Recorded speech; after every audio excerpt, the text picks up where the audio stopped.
thank you all so much for coming. What an honor it is to be here today. What an honor it is to have the mayor with us.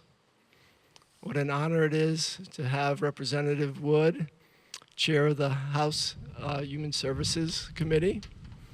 And the whole committee came down today. What an honor it is.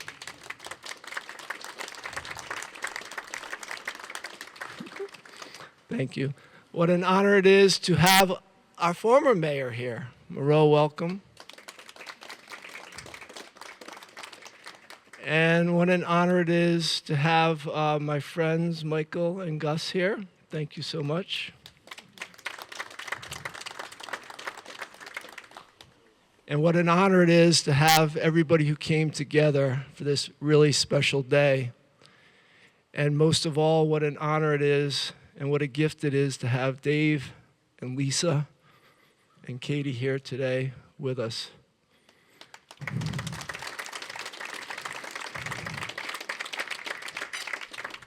And Katie is here with us today because that love, compassion, and that kindness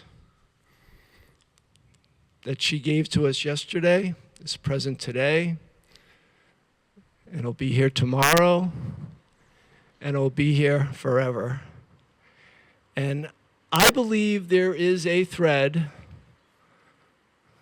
of good works woven by good people that help keep our communities together and our world together, and they connect us from the past to the present and to the future. And that thread can sometimes be frayed, but it's never broken, and it's always there for us to pick up and to hold on to at any time. And this work is hard. The CHT team folks know, our CVOEO folks know, this work is hard. And we will always have that thread of love and compassion that Katie has left for us to pick up in times of difficulty. So Dave and Lisa, I want to thank you for this gift that you've given us. And I want to do a special thanks to Tom Fontaine and to Donald and to Amy and all our CHT folks who really helped bring this beautiful place together. And again, welcome. So,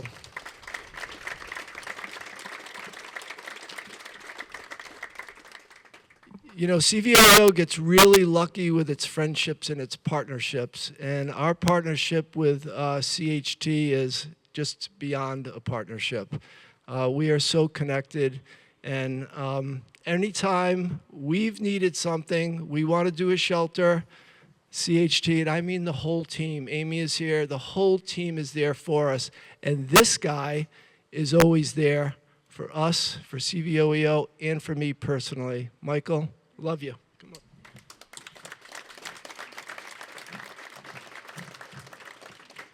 I get emotional without even having to say anything. That's pretty remarkable, actually. Thank you for that. That was very sweet. And thank you all for being here again. Welcome to the current mayors and the former mayors and the committees from the legislature, and certainly Dave and his family. We really looking forward to the dedication and the continued work to do this work that we do on homelessness. So an important part of CHT's mission is to support the development of community facilities, such as this one. And 30 years ago, we partnered with CVOEO and developed the emergency food shelf. That was our first project together. That was 30 years ago. And today, we continue to renew that partnership and celebrate the development of Champlain Place at this location. This is the 11th hotel conversion that we have done, all serving people who are homeless. But this is the third shelter. We co-manage, and I say we do the development and the real estate. They do the program and the services with CVOEO. The third, 2 additional shelters up in St. Albans. We also have done this with Spectrum and Steps, and CHT itself actually runs a couple of shelters. So we're deep into the need to support folks who are homeless. And although the shelters and transitional housing is really bad needed, I'm going to turn the page, excuse me. We know that permanently affordable housing is really what's critical. And in some cases, permanently supportive housing with supportive services is really what is needed.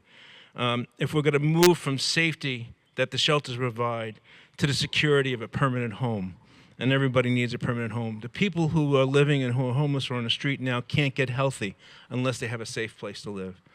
The first step towards good health care is having a home. That's something we believe in and something we have practiced and something that we know is essential.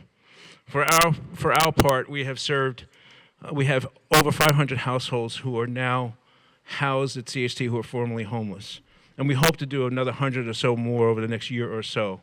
And we continue to look for opportunities like this where we either provide shelters or we provide housing for people so they could live safely and also be able to be healed in whatever issues they're working through that caused their homelessness in the first place.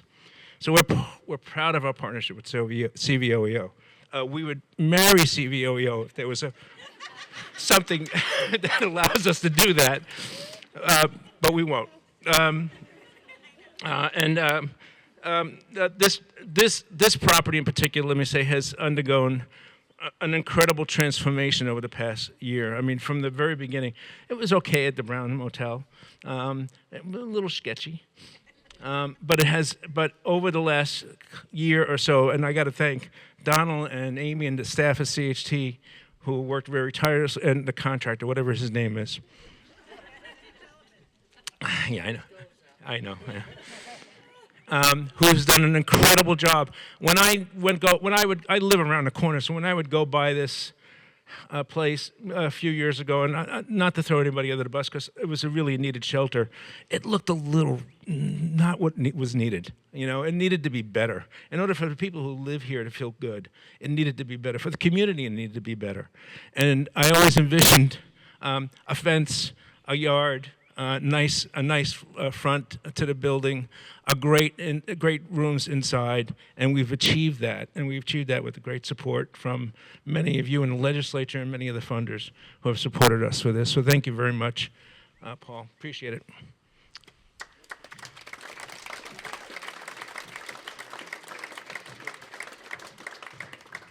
We're lucky in our friendships, we're lucky in our leaders, and I want to introduce the mayor to come up and speak. The mayor has been a champion for people, particularly people who have been marginalized in our community, and her staff, Sarah and Joe, wherever you are. I know I see Sarah there, are just amazing. Mayor, we're so lucky to have you here.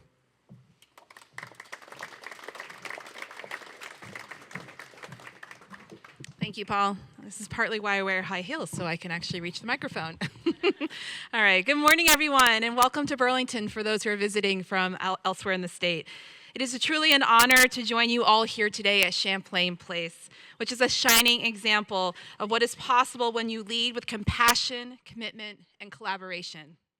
First, I want to thank the CVOEO staff and CHT for your collaborative partnerships in creating a space that not only will provide shelter, but one that offers dignity, stability, and support for our neighbors experiencing homelessness.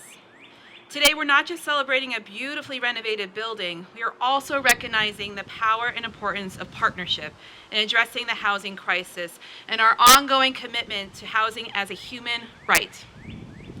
With expanded capacity, year-round shelter, improved facilities, and enhanced wraparound services, Champlain Place is now more than a shelter. It is a vital pathway to a better future for so many. We're also here to honor the legacy of Katie Hartnett in a meaningful and lasting way. Katie, a proud product of the Burlington School District, was a dedicated paraeducator in a kindergarten classroom at Champlain Elementary School right in this neighborhood. Working with children was her calling, and she approached her role with passion and a deep sense of responsibility. Her stories about her students were filled with affection and humor and reflecting the genuine connections she made with them. Katie was also an advocate on behalf of those experiencing homelessness here in Burlington. And I know that former City Councilor David Hartnett, who's here today with his wife and family, spoke a lot about how transformative her experiences were to him as a leader in this community and to our community in general. And it's very obvious that her father, Dave, who sat on the Burlington City Council, instilled in her a great deal of compassion and a duty to care for others in our community. I know she would be very proud to see what was built here today and will live on long after we are all gone. To the staff who work tirelessly day in and day out, a truly deep-hearted thank you. Your dedication to fighting poverty and commitment to supporting our neighbors has a lasting positive impact on our community. To the community partners and supporters who helped make this renovation possible, also thank you for believing in this mission and supporting the City of Burlington. Partnerships like this one between CHT and CVOEO help projects like this come to life. So thank you to those who have lent time and who have worked together so closely. I'd also like to just share gratitude to the staff here from the City of Burlington, including Burlington's Sarah Russell, who helped to convene stakeholders when operations for this vital resource faced an uncertain future, and she's right there, and she is a rock star, truly. And also Christine Curtis, who facilitates the city's CDBG program, which has continued funding to support this critical work. I want to thank you all for this opportunity to share this big moment with all of you today, and to all of our partners from the state and elsewhere. This is truly what we can do when we have the power of community. So thank you so much, and congratulations. Thank you, Mayor. I was so surprised to see the whole committee come up today. It's amazing. Representative Wood, Ann, Jubilee, Ray, everybody. It's just such an honor to have you all here, and it means so much. We are a community action agency, and we don't stop, we go, go, go. Our next speaker, Representative Wood, action, action, action. You have our heart, come on up here, thank you so much.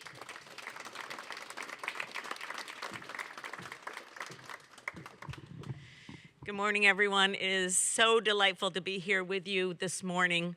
And when I hear you talking about partnerships, that's what really community is about, and building those partnerships. And right now, as we're standing here, the Senate is debating H91, which is a transformative bill to assist individuals who are homeless in our state. A transformative bill because it embodies community. It embodies moving decision-making to community and to a place where people are valued, and to a place where humanity and being kind to one another is so important. And so we are really proud and hopeful that that will pass all the way through, and to the governor, we'll continue to work on that. But our work is not done. As we stand here today, nearly 5,000 Vermonters are homeless. Nearly 1,000 children are homeless right now. And places like this, and places where people can find permanent housing, we will need to continue to work on. And it's going to be a struggle. You know, amongst all of the pleasantries and all of the happiness that we have here today, we need to recognize that we are going to need to double down on our efforts in the next many years, because right now, things like Section 8 vouchers are being pulled back from people. And that's happening, that's real, that's right now happening as we speak. And those are the kinds of assistance that people need in order to live with dignity in places that they can call home. So I want to congratulate you all here, and I want to urge you to continue the fight and to continue the work that we need to continue to do in our community. So thank you so much.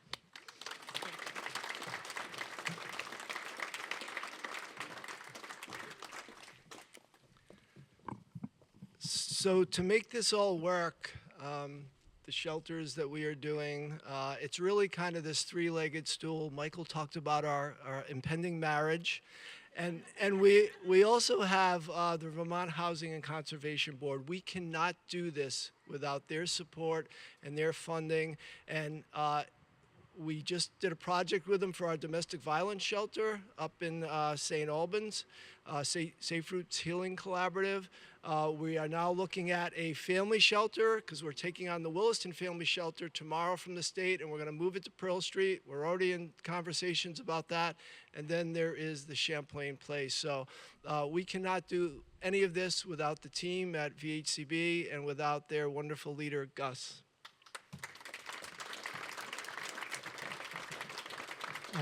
Thank you, Paul, and thank all of you who are here today. You guys may not have gotten married, but there's a common DNA in both your organizations, because what the Economic Opportunity Act that created community action back in the 60s called for was the maximum feasible participation of the poor in the programs that would be developed for them. And both these organizations, a third of their board, are the people who are affected by the programs that you deliver to this community. And that's really a tribute to both organizations, to your spirit and to the thoughtfulness in which you do your work. So thank you for that. VHCB's had a long relationship with the city of Burlington that goes to conservation of the waterfront, most recently the land along below Cambrian, to cultural facilities like the Flynn and the Old North End Community Center, and a lot of housing. I think close to 2,500 units have been invested, close to $80 million over the years. And what's happening here today is just has to warm your heart. Now, I woke up to the news, as we all did, that some bill passed the House of Representatives. And what that meant for me today was I grabbed my BCLT, Burlington Community Land Trust 10th anniversary mug, because any day that I need a little inspiration, I have my coffee from that mug because of all that you guys accomplish. And you've really been the go-to housing organization in recent times. We were just up in Colchester opening 65 apartments a few weeks ago. A few months from now, we'll be opening home ownership and rental opportunities in Shelburne. Your imprint is everywhere, and I can't thank you enough for the excellence with which you do your work, or the expertise that you've lent to the whole state of Vermont and the example that you provide. I'm wearing an AmeriCorps hat today because all that we're dealing with gets closer. We have 22 members in service all around the state, one with CHT, who were told by the feds, go home a few weeks ago. And thankfully, there's a federal court case that Attorney General Clark is a part of, and maybe there was a good hearing on Monday, reason for optimism that a judge will put some kind of restraining order on the Fed's efforts. But we got a lot of troubles, hard times ahead of us. And so what I've been doing to keep my own spirits up is slowly reading a biography of the late John Lewis. I'm reading it slowly because I need it to last many, many days. Because what he did in his life was really to face official lawlessness, and we're faced with that now. That's what Senator Welch has called what's going on in our country. We really have to get at the long fight. But what I want to leave you with is what I think is at the heart of what community action always does, which is to create hope for people. I think about another book I read by the historian Doris Kearns Goodwin, who was married to a speechwriter for John Kennedy, Robert Kennedy, LBJ, named Dick Goodwin. And I found, in reading that biography, a speech he wrote for Robert Kennedy, the father, very different from the son, when he went to South Africa in 1966 to speak with students. He wasn't there as a representative of the government or to speak with the government. He was there for the African students. And the speech is known as the Ripples of Hope speech, and I'd recommend all of it to you. And I'm going to read a bit from it. Few will have the greatness to bend history itself, but each of us can work to change a small portion of events, and in the total of all those acts will be written the history of this generation. Thousands of Peace Corps volunteers are making a difference in isolated villages and city slums in dozens of countries.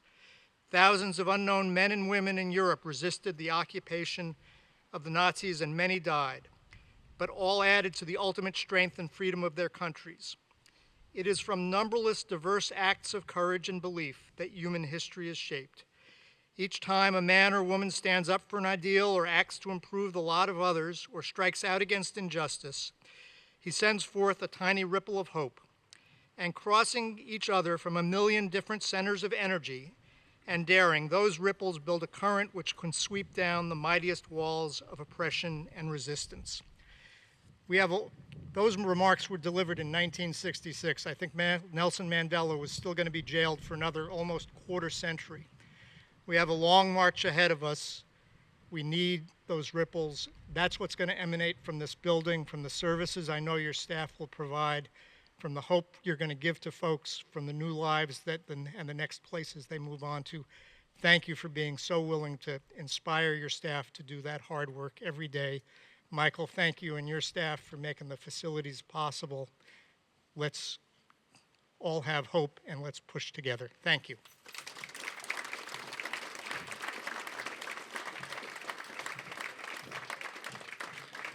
Thank you, Gus.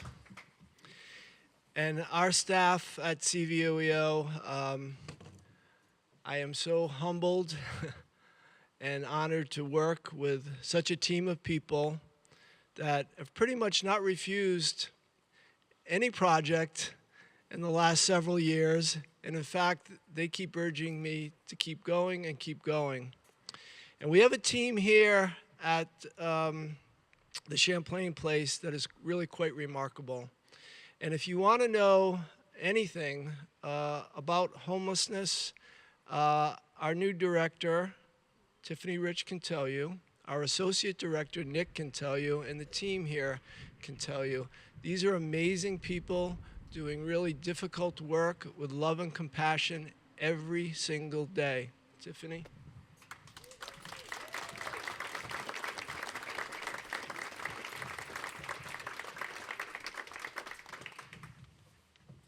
Hey guys, I'm Tiffany. This is my friend Santoni. As you know, we're a low barrier shelter. We're kind of the bottom of the bucket. We take people that can't get into other shelters, motel programs because they don't have an ID. Maybe they're struggling with a use disorder, mental health, or they don't want to leave their beloved animal. Their pets are families too, and we take all of them. We don't discriminate. We take everyone from all walks of life. We have teachers, we have doctors. We have a neighbor that we grew up with when we were kids. Our community's small, believe it or not. And all of them walk through our doors, and we house all of them. Champlain Place is built off of community and kindness. And just like Katie, nothing but kindness here. We meet people where they're at. We help them with their struggles. We get them the supports we need. And we'd be nothing without our staff, our guests, our community providers and relationships. And yeah, we just hope that we can fill the big shoes she left. This is Santoni. You want to speak? Hi, I want to give God, Jesus Christ, all the glory today. We're all here gathered, serving the poor. Just remember, the Lord sees everything. When you're giving, when you're treating someone with kindness, with love, He adores that. We can't forget it. There's some people looking for answers. Jeremiah 33, verse 3, that's your answer. Thank you for serving the poor, and I want to give thanks to Dave and Lisa. May the Lord show you favor.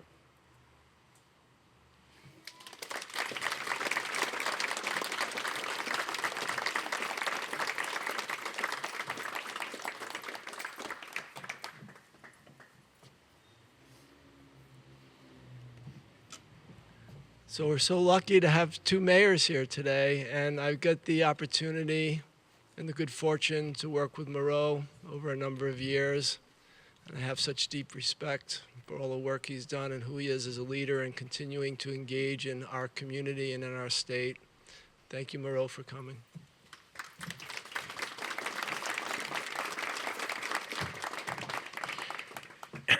Thank you, Paul. It is really a pleasure to be with you all today and get a chance to say a few words on this really important occasion. Being here with such a crowd like this, with the building clearly dramatically improved, it does bring me back to the day in the fall of 2020 when we stood on the other side of this building in the parking lot in the rain, that day too, and marked the opening of a new emergency shelter facility, and it was such a hard time back in the fall of 2020. This is still pre-vaccine. There was such uncertainty about where we were headed as a country. There was such enormous suffering going on in so many places, but there was a hope, and I remembered on that day that maybe with all the investment that was happening, with the actions that were being taken, that were happening with such speed and with such collaboration, we got this facility open. I remember, Gus, how much of a champion you were with your board, making sure that we got resources quickly and can get that facility open quickly. There was a hope that maybe we were doing things in that period that would be permanent improvements for the long haul, that would make our community, that would make the country better when we came out of that time. And a lot of that hope turned out didn't last. I don't think we have as many permanent victories from that period as we should have. But this is one place where that happened. With the work you have done, with getting us to this moment, this marks a new institution in this community that we have long needed and that is now here for the long haul. And I want to congratulate everyone that made that happen and did the years of work to make it happen. Congratulations.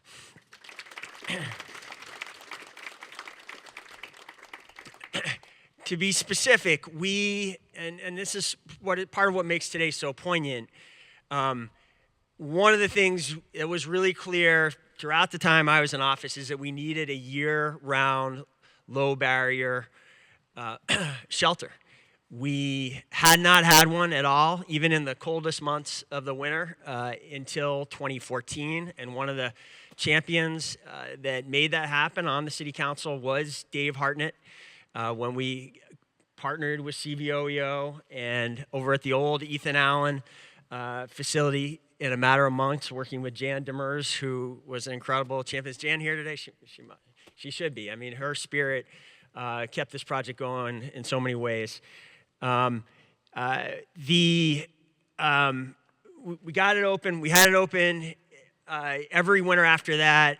It was always a struggle to get it. We never quite knew how it was going to happen, but we made it happen every year. Sometimes, we got it. Today, I think we should give a shout out to A New Place for the fact that they held the baton through this period, got us to today. They were the ones that opened it in the fall of 2020. They many years stepped up to get that winter facility going. Now, finally, with the opening of this facility, I'm so pleased to see what the plans are, Paul, that there will be something like 70 beds during the winter, an additional 26 beds during the winter, in addition to year-round capacity. That is a huge breakthrough for this community and one that we've long needed, and so glad to be here on a day that it happens. I want to just echo the point Representative Wood made. To this point, I agree with the thought that someday we shouldn't need facilities like this. What we need to be working towards is many more permanently affordable homes. What we need to be working towards is more homes of all shapes and sizes for people of all backgrounds. We have an enormous affordability problem that we have gotten into through years of decades, really, of bad choices. It's going to take us, we are on a different trajectory now, I believe, as a city towards building more homes, and I think the state is on the verge of passing for the third year in a row important legislation to put the state on a new trajectory. But a problem that has taken us decades to get here is going to take us years to get out. Until we do that, we're going to need facilities like this. We're going to need more of them, and I hope the success of today is an inspiration to do even more. And then finally, I do just want to say one person who clearly knew, not just her dad, but who clearly knew that Burlington needed to do more to help our most vulnerable members, to help the homeless, was Katie Hartnett. She was a young woman of incredible compassion and love. She touched everyone who knew her. She certainly touched my family. She was incredible with both of my daughters whenever she encountered them. The fact that, she was clearly taken from us far too soon is one of the great tragedies that of the times I was in office, it was incredibly profoundly experience to live through. I am so grateful that the community has rallied together, rallied behind the Hartnett family, a very special family, to make it possible for Katie's values and her spirit to live on and continue to touch and improve the lives of the people in our community that need the most help. It's a great tribute to Katie. It's a great tribute to the Hartnett family. And thank you, everyone that made that possible as well.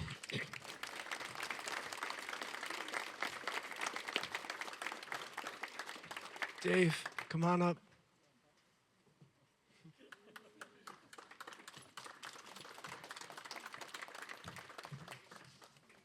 I could spend the first 10 minutes thanking everybody here, and I would miss people, but I do want to point out Chief Burke's here from the Burlington Police Department, which is, congratulations and welcome to Burlington. Welcome back to Burlington, a big part of it, and we're glad to hear. And also, long time, and SEAL Director Brian Pine is here, a longtime family friend of ours, and knew Katie very well. And Brian, welcome, and I'm glad you came today. I want everybody to know that Katie ordered this weather. Like, she wanted everyone to get just a little sense of how tough it is out there on those cold nights and a little rain, and we're not going to have a beautiful sunny day to do this. Some of our proudest moments, and Lisa and I talked numerous times, and we both said if we just had an ounce of Katie's kindness, that we'd be better people. She certainly made us, better parents, but more importantly, she made us better people. And we learned a lot from Katie. Moreau mentioned about the first shelter that opened, and he gave me credit. Well, quite honestly, the credit doesn't go to me, it goes to Katie. She came home one day after school, she was in middle school, and she asked me if I knew a man named Paul O'Toole. And I was on the council at the time. I said, Katie, I've never heard of him. And she says, well, you should. He died in downtown Burlington on a warming crate on a cold night in December, trying to stay warm. That should never happen in our city, Dad. You need to do better. So it was Katie who challenged. It was Katie who came before the council and testified that why we needed a warming shelter here in Burlington. It was a year later we opened the first shelter. It was on College Street at the Ethan Allen Club. And when Katie asked me what the Ethan Allen Club used to be, and I told her it was a kind of a wealthy private men club, she had a bigger smile on her face and she said, all the more fitting, Dad, they don't even know they're helping. And we went and served meals there. Listen, Katie was just an amazing person. She had an infectious personality, right? She was full of love and kindness and joy. And it came easy to Katie. It was natural. I've always said, you're not taught that and you don't learn that. It's either in your spirit or it's not. And it was in Katie's spirit, right? Those beautiful big green eyes, that amazing smile, sense of humor, a heart bigger than Burlington, right? That's what Katie was all about. Katie's really mission in life was not to create her own happiness, is to try to help other people's happiness. And if she did that, it would always come back to her, she used to say to me all the time. And the fact that we're here today and to see her name on that sign out front and knowing that she's going to make a difference in this community for years to come, is just, I can't tell you what that means. I'll be very honest with you. When you lose a child, and that child is your world, as it was for Lisa and I, you wonder if there's days that it's even worth going forward. But days like today and other days that we've had in this community, the support that we have received from everybody has been incredible. Lisa and I are just truly appreciative of all the support this community has given us. We think this is just an unbelievable day, not for us, but certainly for Katie and certainly for the people that will be staying here. And when we go out and cut this ribbon today and we cut the sign, it won't be Lisa and I cutting it. It will be residents that are staying here. This is their house, right? And Katie would be so proud of that. Katie does have a foundation called Katie's Kids. We're kind of revamping now that we have Katie's house. With all the federal cuts and all the grants and all the things that are kind of being cut from the federal level, Katie's Foundation is committed to aggressively trying to raise $20,000 a year for Katie's house. And so we'll be looking forward for your support. We'll be out doing some outsourcing. We're going to put some committees together. If you're interested in serving on Katie's committee, particularly to raise funds for Katie's house, please get in touch with us. But again, thank you for everybody here, the Fontaine family, Brian Pine, exactly, Michael Monty, the mayor, I mean, everybody. It's just truly amazing, and the former mayor who knew Katie well. So from the bottom of our hearts, we thank you. And now let's go cut that ribbon.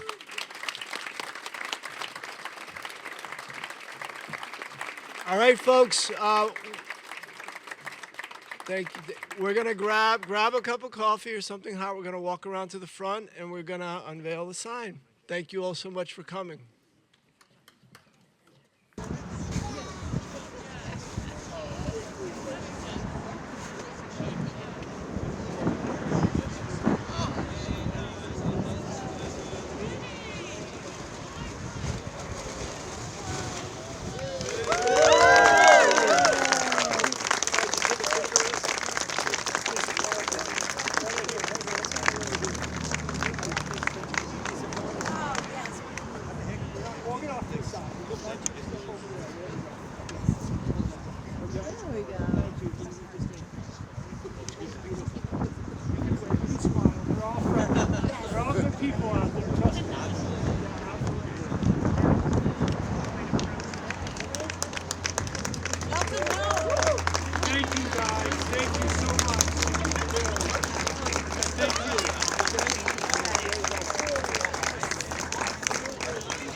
Ben Travers, City Council President, City Councilor for Ward 5, which is where we are right now. We're really honored to host Champlain Place and Katie's house.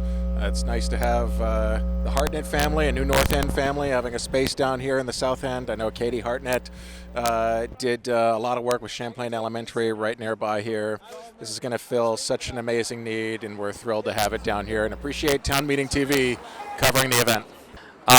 Well, any opportunity we have to come out here and open more doors and more beds for folks. You know, one of the speakers said, it might have been Michael Monty, said that the first step to healthcare is housing, and I absolutely agree with him, and I've seen that transformation. I've been 11 years in a Champlain Housing Trust property myself and see the impact that it has on making Burlington kind of take steps towards a healthier community. And I think Katie's Place is going to do the exact same thing to create spaces for reflection, for growth, and for recovery, and just for rest. And Dave Hartnett said this as well, and I was thinking the exact same thing, which was, he said, Katie ordered this weather so that we could all get a feel for just even what it's like, even in late spring, to be out here in the cold wind and starting to rain, and what it probably feels like in winter when we have those huge dips that we know we have. So I'm personally so excited to see also just this building transform. It looks so much better, and I think it's going to be a great community asset. The more we can do with any of our old stock, any of our old housing or industrial stock, and we can convert it to housing for folks, the more our downtown will improve, the more folks' outcomes will improve. And I don't know, I'm just here to celebrate just another step towards a healthier, safer Burlington. So thanks for being here. This was an amazing event today, and what a great way to honor the legacy of Katie Hartnett, who's truly a remarkable and one of the most kind individuals I ever knew. what a day we had here in the South End, right? We've opened an unbelievable new community, as I call it, here in the South End, and what an honor to have it named after Katie, our daughter, who is just an incredible kid and had a real passion for the crisis that we face, not only in Burlington, but in the state of Vermont and across our country. And she just truly believed that nobody ever really wanted to be homeless, and nobody really should ever be homeless in this country. And she made it her mission as a very young age that she wanted to try and make a difference, particularly in Burlington. And she did. And to have so many people show up here and to hear all the stories, knowing that she had such a big impact in a very small time on this earth with us, right? I think Katie would be very proud. I know Lisa and I, her mom and dad, Katie's mom and dad, as I love to be called, we are so proud of Katie. And today was just an incredible event. So we would certainly like to thank the entire city of Burlington, not only for today, but every day for their support. And it makes you want to get up in the morning. And there are some tough days for us, right? But when you have days like today, it makes it a lot easier. So thank you to everybody, and thanks for coming out.